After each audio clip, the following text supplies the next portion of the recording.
नमस्कार मंडळी, श्री स्वामी समर्थ. दत्त जयंती निमित्त आपल्याला जर का गुरुचरित्र पारायण करायचं असेल आणि जर का आपल्याकडे पारायण करायला वेळ नसेल तर आपण गुरुचरित्र ग्रंथातील हा एक अध्याय आवर्जून वाचन करायचा आहे. तुम्हाला गुरुचरित्र वाचनाइतकेच पुण्य प्राप्त होणार आहे. 4 डिसेंबरला दत्त जयंती आहे आणि या दिवसापर्यंत जर का आपण काही सेवा केल्या, काही उपाय केले तर ते खूप प्रभावी ठरत असतात. कारण या काळामध्ये दत्ततत्व, स्वामी तत्व हे 1000 पटीने कार्यरत असतं आणि त्यामुळे आपण या काळामध्ये सेवा करत असतो. आता कोणी स्वामी चरित्र सारामृत पारायण करत असतं, तर कोणी तारक मंत्राची सेवा करत असतं, तर कोणी श्री स्वामी समर्थ या मंत्राचा जप देखील करत असतात. भरपूर महिला पुरुष या मंत्राचा जप करत असतात. प्रत्येक जण प्रत्येकाच्या आवडीनुसार वेळेनुसार सेवा करत असतात. आता या काळामध्ये जर आपण गुरुचरित्र पारायण केलं तर त्याचे कित्येक पटीने आपल्याला फायदे हे बघायला मिळत असतात. या ग्रंथाचं पारायण केल्याने एखाद्या गंभीर संकटातून बाहेर पडण्याचा मार्ग देखील सापडतो. कुठल्याही प्रकारची व्याधी आजार नष्ट होतात. यांनी मनुष्य दुःख मुक्त होतो आणि घरामध्ये गुरुचरित्र वाचनाने नकारात्मक वातावरण देखील नाहीसं होतं आणि घरात आनंद, चैतन्य, प्रसन्नता निर्माण होते. घरातील वास्तुदोष, पितृदोष यावरही उपाय म्हणून गुरुचरित्र पारायण केल्यास प्रभावी अनुभव येतात. प्रत्येक समस्यावर जसे की लग्न, शिक्षण, करिअर, आरोग्य यामध्ये येत असणाऱ्या अडचणीवर गुरुचरित्र वाचन केल्यास सकारात्मक अनुभव येतात. तसेच आपल्या कुंडलीतील ग्रह, नक्षत्र, पितृदोष, प्रारब्ध दोष यावर गुरुचरित्र हा एक रामबाण उपाय असल्याचं सांगितलं जातं. गुरुचरित्र पारायण केल्याने प्रत्येकाच्या इच्छा ही पूर्ण होतातच. स्वामींची पुण्यतिथी असो, स्वामींचा प्रकट दिन असो किंवा दत्त जयंती असो, या निमित्ताने गुरुचरित्र पारायण हे केलं जातं. त्याचप्रमाणे जवळच्या स्वामींच्या केंद्रात, मठात देखील गुरुचरित्र पारायण सप्ताह हा केला जातो. आपल्याला आवर्जून हे पारायण करायचं असेल तर आपण गुरुचरित्र पारायणाच्या काळात सहभागी होऊ शकता. आता ज्यांना घरातील कामामुळे, घरातील बघा एकत्र कुटुंब असतं, एकत्र फॅमिली असते, लहान मुलं असतात, लहान बाळ असतं किंवा जॉब करत असतात, जर यामुळे तुम्हाला गुरुचरित्र पारायण करण्याची इच्छा असूनही हे पारायण जर करायला शक्य नसेल तर आपण आवर्जून या ग्रंथातील एका अध्यायाचं पठण हे करू शकता. ज्यांना अजिबात वेळ नाही त्यांनी देखील दत्त जयंतीपर्यंत तुम्हाला होईल तितके दिवस, होईल तितके वेळा तुम्ही या अध्यायाचं पठण हे आवर्जून करू शकता. मग तुम्ही 11 दिवसांसाठी करा, 21 दिवसांसाठी करा किंवा ज्या दिवशी तुम्ही हा व्हिडिओ पाहाल त्या दिवसापासून तुम्ही सुरुवात करू शकता किंवा अगदी तुम्ही तुमच्या आयुष्यात दररोज एका अध्यायाचं पठण हे करू शकता किंवा हा संपूर्ण मार्गशीर्ष महिना देखील या अध्यायाचं पठण करू शकता. यामुळे बघा स्वामी महाराजांचा, दत्त महाराजांचा आशीर्वाद हा आपल्याला प्राप्त होतो व आपल्या आयुष्यातील दुःख, संकटे, अडचणी, अडथळे नक्कीच दूर होण्यास मदत होणार आहे. तुम्ही सेवा मोठी करा किंवा छोटी करा, प्रत्येक सेवेचं फळ आपल्याला स्वामी महाराज, दत्त महाराज हे देत असतात. आपली जर का काही इच्छा असेल, मनोकामना असेल तरी देखील तुम्ही ती पूर्ण करण्यासाठी अध्यायाचं वाचन करू शकता. सर्व नियम पाळणे गरजेचं आहे का तर पहा, याबद्दलची सर्व माहिती आपण या व्हिडिओमध्ये पुढे जाणून घेणारच आहोत. तर बघा, दुःखात असणाऱ्याला स्वामी मार्ग दाखवतात, कारण त्यांनी एकदा स्वामी महाराजांना मानलं की त्याच्या पुढच्या संपूर्ण आयुष्याची जबाबदारी स्वामी महाराज हे घेत असतात आणि तो जेव्हा जेव्हा दुःखातून बाहेर पडतो तेव्हा त्याच्याही नकळत त्याचा आत्मा तुम्हाला आशीर्वाद हा देऊन जातो. त्यामुळे स्वामी मार्ग हे एखाद्याला दाखवणे हे देखील खूप महत्त्वाचं आहे. आता आपण अगदी ग्रंथाचे या काळामध्ये वाटप देखील करू शकतो. आपण स्वामी चरित्र सारामृत ग्रंथ असेल किंवा गुरुचरित्र ग्रंथ असेल तर आपण हे जे ग्रंथ आहेत हे आपण अशा व्यक्तींना द्यायचे आहे की ती व्यक्ती पूर्णपणे ते वाचेल आणि त्यामुळे त्याचं दुःख मुक्त होईल आणि नकळतच त्याचं देखील आपल्याला पुण्य हे मिळणार आहे.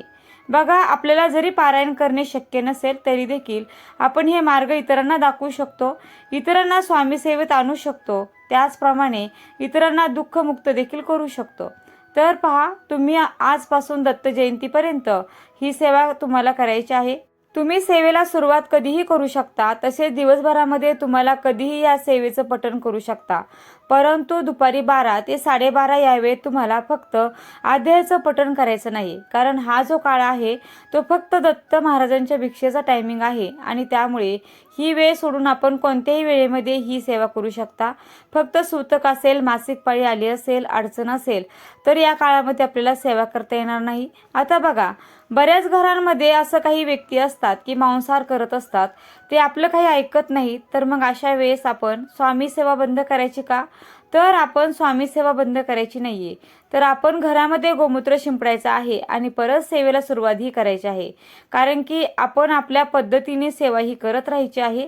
आता ती व्यक्ती जर आपलं ऐकतच नसेल तर या गोष्टीला आपण देखील काही करू शकत नाही. पण बघा, दत्त महाराजांच्या सेवेमध्ये, स्वामी महाराजांच्या सेवेमध्ये आपल्याला घरामध्ये नॉनव्हेज हे शक्यतो बनवायचंच नाही. आता या सेवा करण्याच्या अगोदर आपण एक नारळ घ्यायचा आहे, खडीसाखर घ्यायची आहे आणि जवळच्या स्वामी केंद्रात, मंदिरात किंवा दत्तगुरूंच्या मंदिरात आपल्याला जायचं आहे. आणि तेथे गेल्यावरती आपल्याला खडीसाखर आणि नारळ स्वामींच्या समोर, दत्तगुरूंच्या समोर ठेवायचं आहे. आणि आपली जी काही मनोकामना आहे ती बोलायची आहे. आपली जी काही इच्छा असेल ती देखील तुम्हाला स्वामींना, दत्तगुरूंना सांगायची आहे. आणि तुमच्याकडून ती इच्छा पूर्ण होऊ दे अशी देखील प्रार्थना तुम्हाला करायची आहे. पहा, आपल्याला ही सेवा तुम्हाला जितक्या दिवसांची करायची आहे तितक्या दिवस तुम्ही करू शकता. संकल्प सोडून सेवा करू शकता. किंवा पहा, जर का आपण स्वामीसाठी सेवा करत असाल तर आपण संकल्प न सोडता देखील सेवा करू शकता. परंतु इच्छापूर्तीसाठी सेवा करत असाल तर आपल्याला संकल्प हा सोडायचाच आहे. संकल्प हा घरी पहिल्या दिवशी सेवेला सुरुवात करण्याच्या अगोदर सोडायचा असतो. बघा, तुम्ही सेवा करत राहायची आहे. तुम्हाला तुमच्या अपेक्षेपेक्षाही स्वामी महाराज जास्त देण्याचा प्रयत्न करतील. आपण जी काही सेवा करतो ही सेवा कधीही वाया जात नसते. याचं फळ आपल्याला कधी ना कधी मिळत असतं. त्यासाठी योग्य वेळ येणे देखील गरजेचं असते. आपल्याला रोज एक वेळा एक श्लोकी गुरुचरित्र आपल्याला पठण करायचं आहे. यामुळे देखील गुरुचरित्र पारायण केल्याची संपूर्ण फळ हे आपल्याला मिळणार आहे. तर अत्यंत साधा आणि सोपा असा हा श्लोक आहे. हा श्लोक आपल्याला दररोज 1 वेळा, 21 वेळा, 11 वेळा तुमच्या यथाशक्तीने तुम्हाला पठण करायचं आहे. बघा, एक श्लोकी गुरुचरित्र काय आहे?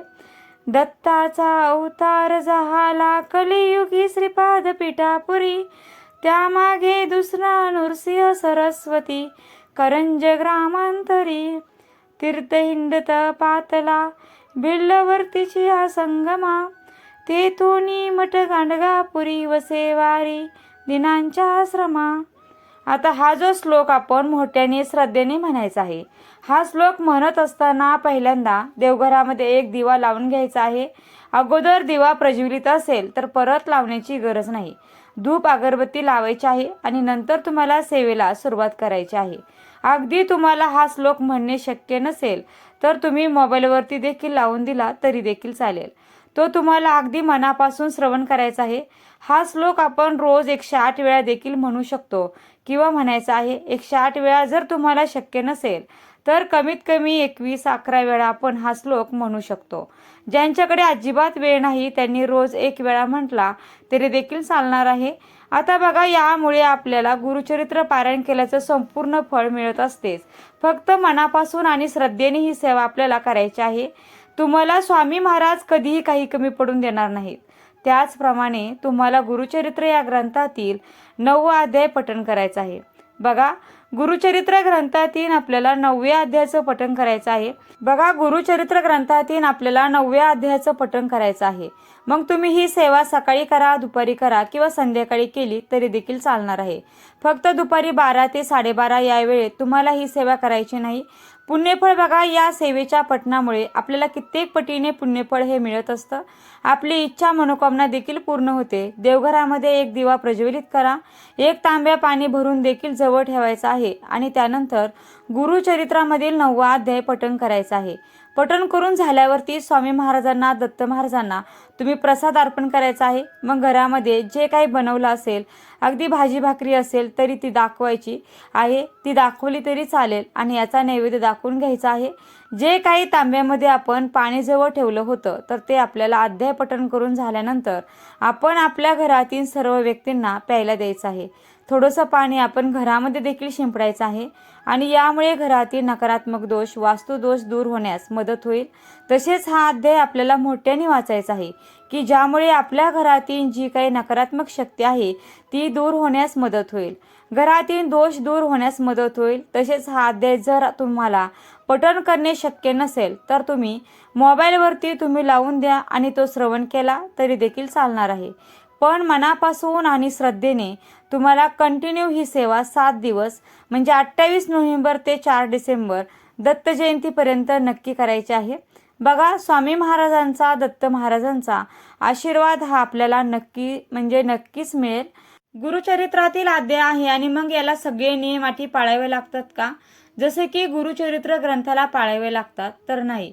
बघा, याला कोणतेही नियम अटी पाळावे लागत नाहीत. तुम्ही ब्रह्मचर्याचं नाही पालन केलं तरी देखील चालेल. फक्त संकल्पयुक्त सेवा जर असेल तर तुम्हाला मांसाहार कडकडीत वर्ज्य करायचा आहे, परान्न वर्ज्य करायचं आहे. शक्य झालं तर परान्न वर्ज्यच करा, कारण परान्नामुळे आपल्याला मोठे दोष लागतात.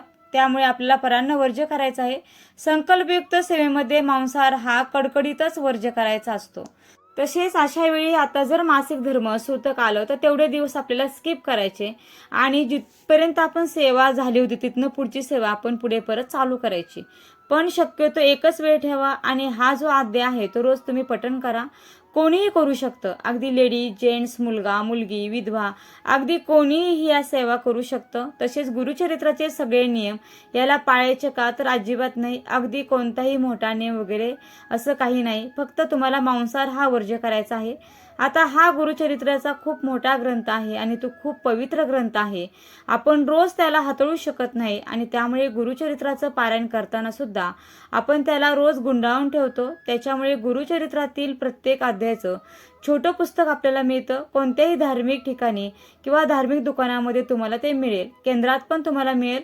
तुम्हाला तिथून जाऊन फक्त 9व्या अध्यायाचं गुरुचरित्रातील पुस्तक किंवा ग्रंथ हवा आहे तो तिथे मागायचा आहे. तुम्हाला ते लगेच देतील. अगदी 10 ते 15 रुपयाला येतो, जास्त काही किंमत नाहीये. आणि त्याच्यामुळे हा छोटंसं पुस्तक जे आहे ते आणायचं आहे आणि तुम्ही हा रोज अध्याय पठण करू शकता. तुम्हाला वाटत असेल की मित्रमैत्रिणींकडून देखील ही स्वामी सेवा घडावी तर त्यांना देखील तुम्ही हा व्हिडिओ नक्की शेअर करू शकता. तुमच्या रिलेटिव्हला देखील तुम्ही हा व्हिडिओ नक्की शेअर करू शकता. जर का एखाद्या अडचणीत असन तर त्याला त्या अडचणीतून मार्ग दाखवण्यासाठी देखील तुम्ही त्यांना हा व्हिडिओ नक्की शेअर करू शकता. व्हिडिओ आवडला असेल तर व्हिडिओला नक्की लाईक करा, शेअर करा. कमेंट बॉक्समध्ये श्री स्वामी समर्थ, श्री गुरुदेव दत्त नक्की लिहा. व्हिडिओ शेवटपर्यंत पाहिल्याबद्दल अगदी मनापासून तुमची खूप खूप आभारी आहे. धन्यवाद. श्री स्वामी समर्थ. जय जय स्वामी समर्थ. रामकृष्ण हरी. जय जय रामकृष्ण हरी. श्री गुरुदेव दत्त. श्री गुरुदेव दत्त. श्री गुरुदेव दत्त.